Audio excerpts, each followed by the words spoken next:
because great stories connect us. They connect us to each other. They connect us to new ideas. And they even connect us to new worlds and cultures we've never experienced. Now that's important, and it's powerful. It helps connect us to something bigger than who we are as individuals. At Apple, we know that great stories begin and end with the incredible artists who tell them. The artists who are thoughtful enough and brave enough to share their best story with us and the world. We thought you'd like to meet a few of these exceptional artists as we begin to share our vision for a new service dedicated to the best stories ever told. We've asked a few of them to speak about their inspiration and creative process. Because if we're looking to contribute, inspire, challenge assumptions, and change the world, we need to examine the art of great storytelling and the mindset of the greatest storytellers. Have a look.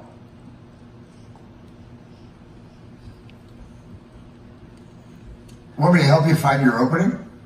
Well, I would do this. I would start with a black screen, and I would put a little speck of light in the center of the black screen. I would have the light grow in intensity, and then like the Big Bang, it explodes.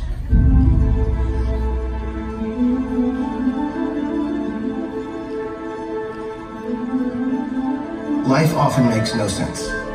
There's something about stories that gives a sense of order and purpose to the world and allows us to live other lives than the life we're living. The best ideas that I've had have come to me when I have least expected them. They're always intruders, but they're welcome intruders. Once you get an idea in your head, it just keeps nagging at you until you express it. That's the feeling of the idea, that it just becomes irrational. There's a woman sitting in a car in a field. Now I need to know why she's sitting there. I begin to believe that there's something of myself that I can share with an audience. If I'm thrilled, that's a good sign. If I'm laughing, that's a good beginning. It's the spark. It's the living with the thing. It's the outlining of it. I find writing to be the hardest part. Writing and rewriting for months or years. She dies. No, she lives. He dies. The first draft, the second draft, the third draft, the fourth draft, the fifth draft, the sixth draft, yada, yada, yada, yada, yada, yada. Then you begin to build the collaboration that will help you go on that voyage. You've got to find the cast of your dreams. For every character that I decide to do, I envision memories for them. I create the dimensions of who this woman is. Imagine if you were this person, and imagine if you lived in that world. You have to think about the environment that the story exists in. How are you going to create that environment? What's the look and feel? What's the tone? What's the palette? How's it going to work? The costumes, the props, the set design. Little by little, the elements start to come together and build on each other. It's electric and amazing. You know, the thing is becoming alive. You walk onto the set and you smell this amazing aroma of sawdust, wood, and plaster. It just sort of disappeared into this fantasy world. So then you have to think, well, how are we going to shoot this thing? Because you're not going to shoot a movie chronologically, so you're often starting the movie shooting the most dramatic, most painful, most agonizing scene first. My anxiety often starts at about 3 o'clock in the morning. The wheels have started turning.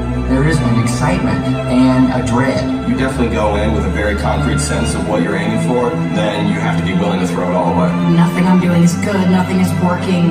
The shot goes up and it's not right, and that's torture.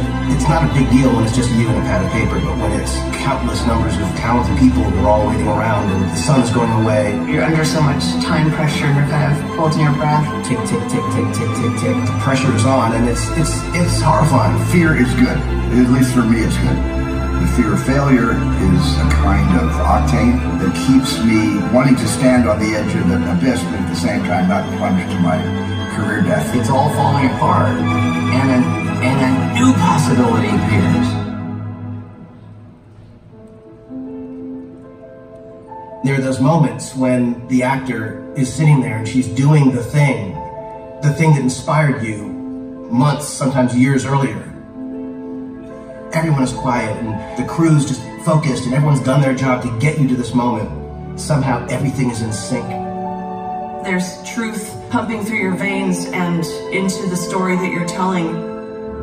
There is no greater moment than that, when you feel that you are really cruising and you're one organism telling one story and you're all telling it with each other's contributions. Nobody's telling it alone. The sun is in the perfect place, like the birds go right where you could never, like there are moments where like it's impossible.